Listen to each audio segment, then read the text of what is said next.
Ini adalah sesi perkongsian audiobook bagi buku-buku karangan Enid Blyton di bawah siri The Five Fine Authors Mystery Series ataupun dalam terjemahan ke bahasa Indonesia, siri Pasukan Mau Tahu, dan dalam versi terjemahan ke bahasa Melayu, siri 5 Penyiasat. Ini adalah sesi perkongsian audiobook kali keempat bagi buku kedua di bawah siri The Five Fine Authors Mystery Series ataupun Pasukan Mau Tahu ataupun dalam versi terjemahan ke bahasa Malaysia 5 Penyiasat, iaitu The Mystery of the Disappearing Cats ataupun dalam versi bahasa Indonesianya Misteri Kucing Siam, dan versi dalam bahasa Melayu Misteri Kucing Hilang. Ini adalah sesi perkongsian keempat bagi buku Enid Blyton, Pasukan Mau Tahu, Misteri Kucing Siam. Ilustrasi oleh Mary Gernat, e-book oleh Nurul Huda Karim, nurulkarim@yahoo.com,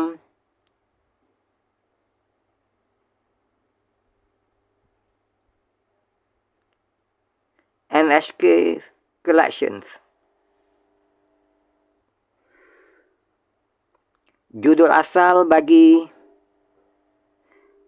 buku kedua di bawah siri The Five Fine Authors Mystery Series ini adalah The Mystery of the Disappearing Cat by Enid Blyton, first published in Great Britain July 13th, 1944 by Mitwin and Company Limited, all rights reserved. Atau dalam versi terjemahan ke bahasa Indonesia, siri Pasukan Mau Tahu, Misteri Kucing Siam. Alih bahasa oleh Agus Setiadi, GM 81.064, Hak Cipta Terjemahan Indonesia, PT Gramedia Jakarta. Hak cipta dilindungi oleh undang-undang. Diterbitkan pertama kali oleh penerbit PT Gramedia Jakarta 1981, anggota IKAP 1. Cetakan pertama tahun 1981, cetakan kedua tahun 1982. Dicetak oleh percetakan PT Gramedia Jakarta. Dalam 3 sesi pertama perkongsian audiobook buku Misteri Kucing Siam ini, telah pun kita kongsikan perkongsian bacaan untuk bab 1, Anak Besar di Rumah Sebelah. Bab 2, Pak Tuping Jahat. Dan juga bab 3, Luke Memang Baik Hati. Bagi sesi perkongsian audiobook kali keempat bagi buku Misteri Kucing Siam ini, akan kita lanjutkan lagi perkongsian dengan bab 4, Bu Trimble. Bab 4, Bu Trimble. Luke ternyata sangat menyenangkan sebagai teman. Memang anak itu agak ketolol-tololan. Membaca dan menulis pun hanya bisa sedikit-sedikit saja. Tapi ia banyak mengenal hal-hal yang sama sekali tidak diketahui anak-anak. Misalnya saja, ia pandai membuat peluit dari ranting-ranting yang berlubang sebelah tengahnya. Sejumlah peluit ataupun serunai buatannya dihadiahkan olehnya pada Bats.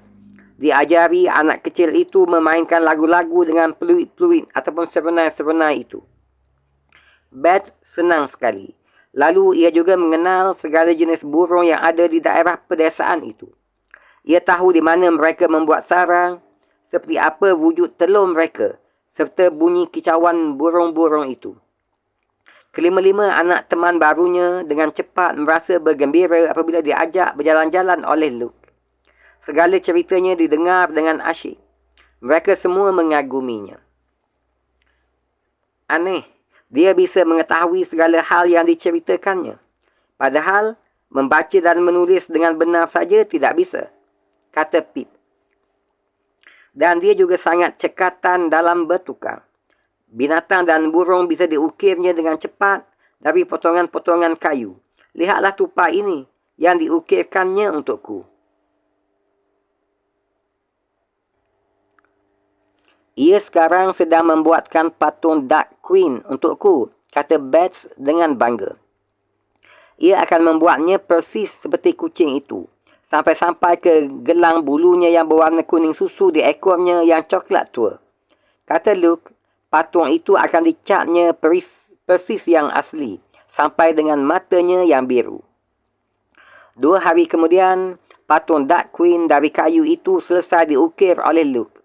Anak-anak begitu mendengar bunyi siulannya di balik tembok, langsung datang mendekat untuk melihat kenapa ia memanggil.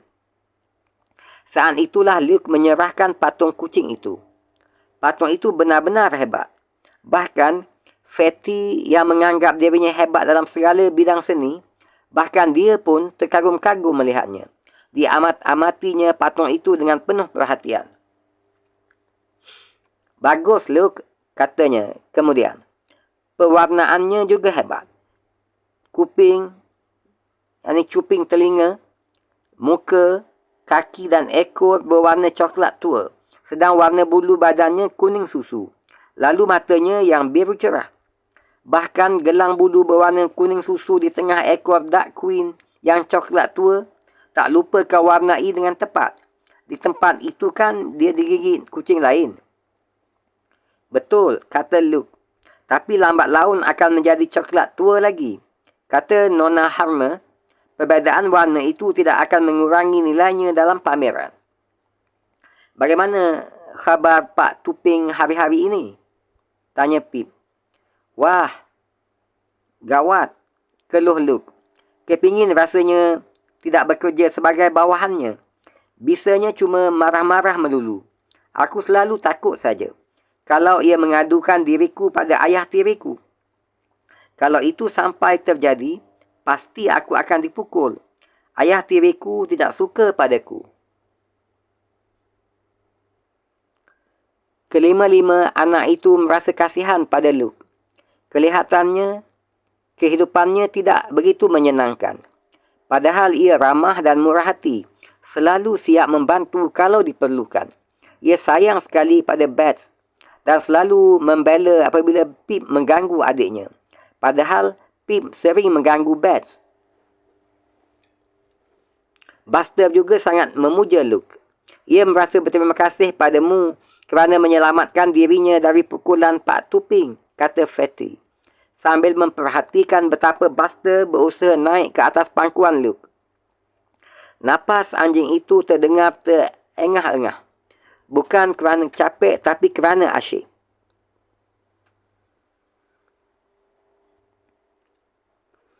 Dia memang anjing manis, kata Luke. Aku senang pada anjing. Memang sedari dulu sudah suka. Tapi aku juga suka pada kucing. Kucing itu binatang yang indah, ya. Tapi tadi kami melihat ada seseorang di dalam kebunmu, kata Larry. Seorang wanita setengah umur. Badannya kurus sekali, dengan hidung agak merah, kacamata yang saban kali terjatuh dari hidungnya. Rambutnya disanggul, kecil, menempel di tengkuk. Siapa dia? Itukah Lady Chandling? Wah, bukan, jawab Luke.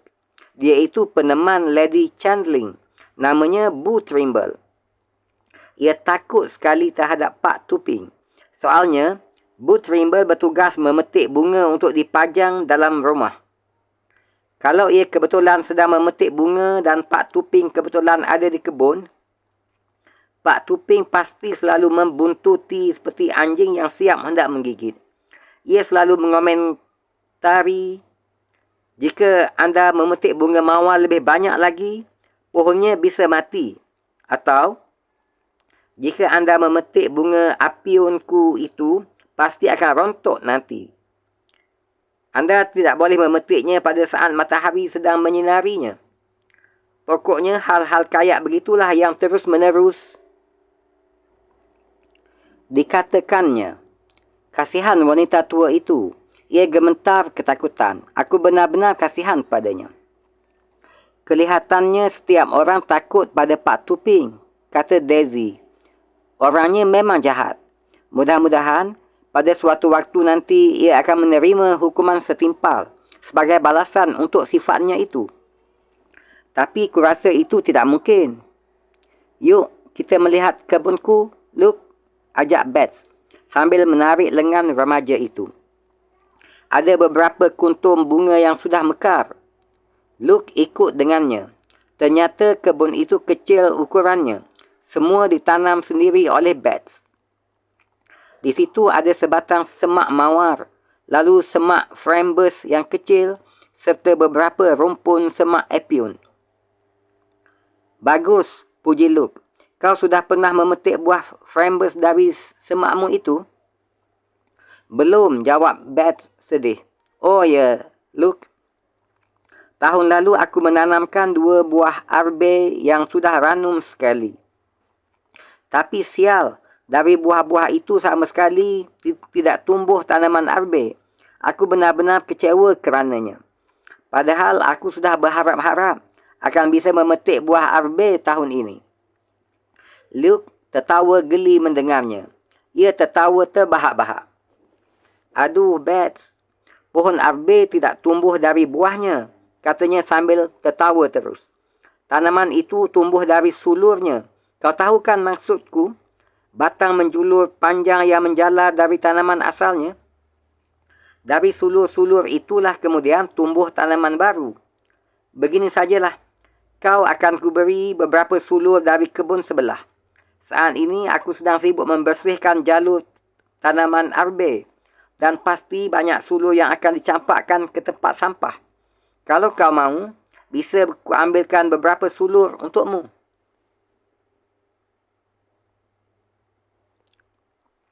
Tapi nanti tidak apa-apa? Tanya Bets agak sangsi. Maksudku, semua itu benar-benar sampah? Ya, semuanya akan dibakar bersama tumpukan sampah, kata Luke. Besok Pak Tuping kebetulan cuti sehari. Kau datang saja ke seberang, nanti ku tunjukkan bagaimana cara sulur arbe tumbuh dan ku berikan beberapa batang padamu. Keesokan harinya, Bets memanjat tembok dengan dibantu oleh Pip dan di seberang disambut oleh Luke yang langsung mengajaknya pergi ke galangan arbe. Luke menunjukkan tumbuhan arbe yang muncul dari sulur yang menjalar dari tumbuhan yang tua. Pintar sekali tanaman arbe ini, menumbuhkan tanaman baru dengan cara begitu, kata Bets. Kemudian, ia melihat setumpuk sulur yang sudah dicabuti di atas gerobak dorong yang ada di dekat situ. Wah, itukah yang akan dibuang, Luke? Tanya Bets. Berapa banyak yang boleh ku ambil? Ambil saja 6 sulur, kata Luke. Dipilihkannya 6 sulur yang baik, masing-masing dengan tunas tanaman arbe yang nampaknya segar. Diberikannya ke-6 sulur itu pada Bets. Siapa itu? Tanya Bets dengan tiba-tiba ketika melihat ada orang datang.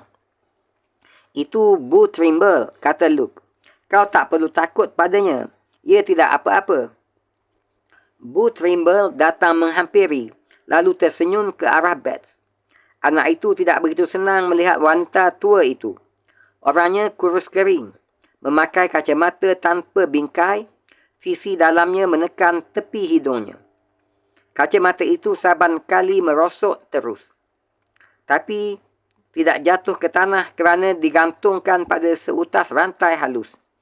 Bat memandangnya dengan penuh perhatian. Ia ingin tahu berapa kali kaca mata itu terlepas dari batang hidung. Nah, siapa gadis cilik ini? Tanya Bu Trimble sambil menganggukkan kepala kepada Bats. Suara wanita itu ceria, berkicau seperti suara burung. Kacamata yang menempel di batang hidungnya jatuh lagi dan untuk kesekian kalinya dipasangkan lagi ke batang hidung. Saya Bats, dari sebelah, jawab Bats. Dan apa itu yang di tanganmu? Tanya Bu Trimble lagi, sambil memandang tanaman arbe yang digenggam oleh Bats. Harta yang indah ya? Bukan, jawab Bats. Cuma beberapa sulur tanaman arbe. Kacamata Bu Trimble terlepas dari batang hidungnya dan dipasang kembali. Hati-hati, jangan sampai kau dibelit sulur, kata wanita tua itu. Lalu tertawa geli kerana leluconnya sendiri. Menurut Bats, sebenarnya tidaklah terlalu lucu, tapi ia ikut tertawa demi kesopanan. Dan kacamata Bu Trimble terlepas lagi dan dengan cepat ditenggerkan ke puncak hidung. Apa sebabnya kacamata itu tidak tetap di tempatnya? Tanya Bats penuh minat. Apakah hidung anda terlalu nipis sehingga selalu terlepas lagi? Ah, kau ini macam-macam saja, kata Bu Trimble sambil tertawa lagi. Nah, selamat tinggal. Aku masih ada pekerjaan lain. Bu Trimble pergi. Bats merasa lega kerananya. Kaca matanya 6 kali terlepas dari batang hidungnya, Luke, katanya. Kau ini memang luar biasa, kata Luke geli. Tapi mudah-mudahan sahaja ia tidak melaporkan pada Pak Tuping bahawa ia melihatmu ada di sini.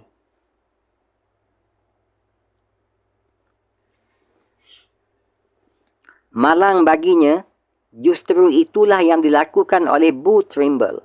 Ia sebenarnya tidaklah bermaksud jahat. Ia bahkan sama sekali tidak tahu menahu bahawa Pak Tuping mengusir anak-anak keluar beberapa hari sebelumnya. Keesokan harinya, ketika Bu Trimble sedang memetik bunga mawar, Pak Tuping datang lalu berdiri di belakang wanita itu sambil memperhatikan kesibukannya. Bu Trimble mulai merasa takut seperti biasanya apabila tukang kebun yang masam itu muncul. Sikap orang itu begitu kasar. Bu Trimble berpaling sambil tersenyum ngeri. Pagi ini indah ya, Pak Tuping, katanya. Bunga mawar ini bagus-bagus. Pasti takkan bagus lagi begitu anda selesai mengacak-ngacak di sini, kata Pak Tuping. Aku kan tidak mengacak-ngacak, kata Bu Trimble. Aku tahu caranya memetik mawar. Alah, pengetahuan anda tidak lebih banyak daripada anak kecil, tukas Pak Tuping. Ia senang sekali melihat Bu Trimble takut pada dirinya. Begitu mendengar anak kecil disebut-sebut, Bu Trimble lantas teringat lagi pada Bats.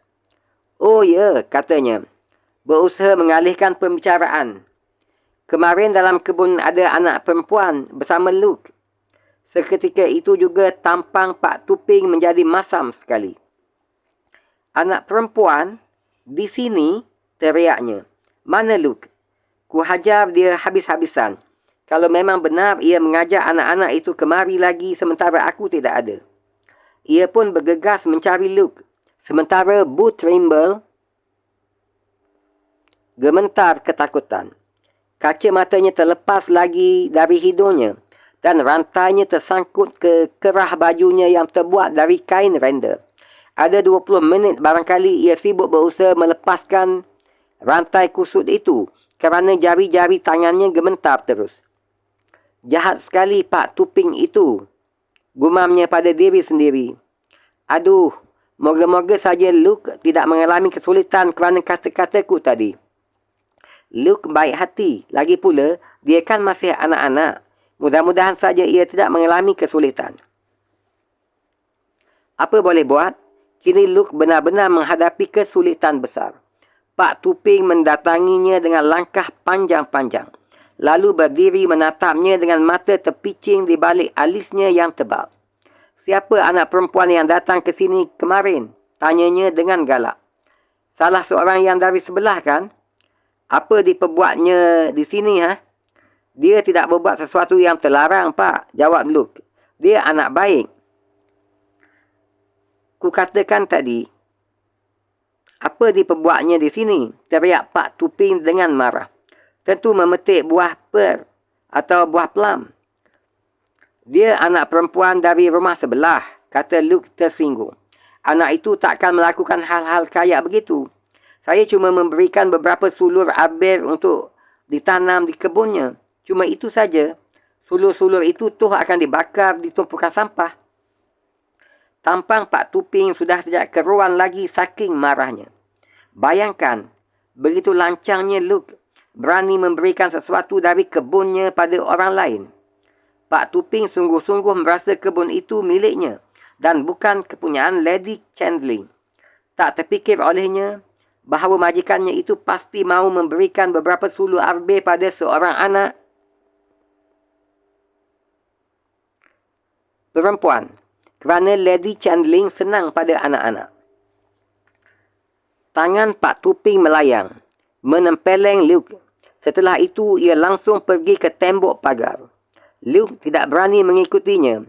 Ia merasa yakin anak-anak pasti sedang pergi.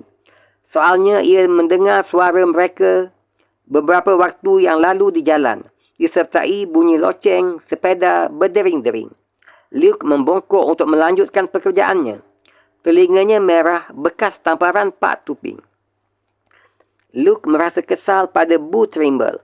Apa sebabnya wanita itu sampai harus mengadukan Bets?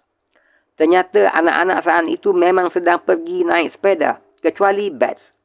Tujuan pesiar sekali itu terlalu jauh untuknya. Kerana itu ia ditinggalkan di rumah ditemani oleh Buster. Bets sangat jengkel. Tidak enak rasanya berumur 5 tahun lebih muda daripada yang lain-lain. Ia selalu tidak boleh ikut. Sini Buster, duduklah di dekatku. Nanti ku bacakan cerita tentang kelinci, kata Bets. Begitu mendengar perkataan kelinci, Arnab, Buster langsung datang. Dikiranya Bets hendak mengajak berjalan-jalan, tapi ternyata tidak. Anak perempuan itu duduk di bawah sebatang pohon, lalu mengambil buku yang dikepit di bawah ketiaknya. Bets mulai membacakan cerita. Pada suatu waktu, ada seekor kelinci besar bernama Wolfley. Kelinci itu... Buster tidak kepingin mendengar cerita. Bosan. Anjing itu lari ke pintu perkarangan. Ia duduk di situ menunggu anak-anak yang lain kembali. Jadi Bets tinggal seorang diri di bawah pohon. Tiba-tiba ia mendengar bunyi sesuatu. Ia mendongak. Aduh, dilihatnya ada orang memanjat tembok pagar. Seseorang bertampang galak. Pak Tuping.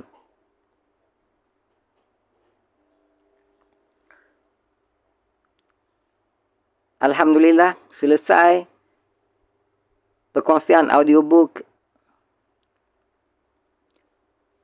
yang keempat bagi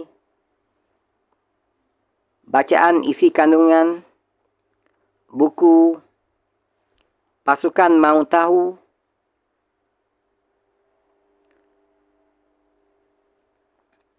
Misteri Kucing Siam, ataupun dalam versi asal bahasa Inggerisnya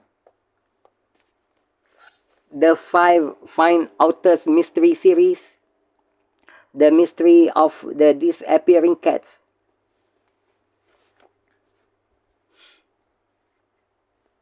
InsyaAllah dalam sesi perkongsian selanjutnya akan kita lanjutkan lagi bacaan kita bermula daripada bab 5, Pak Tuping, Buster dan Pak Gun.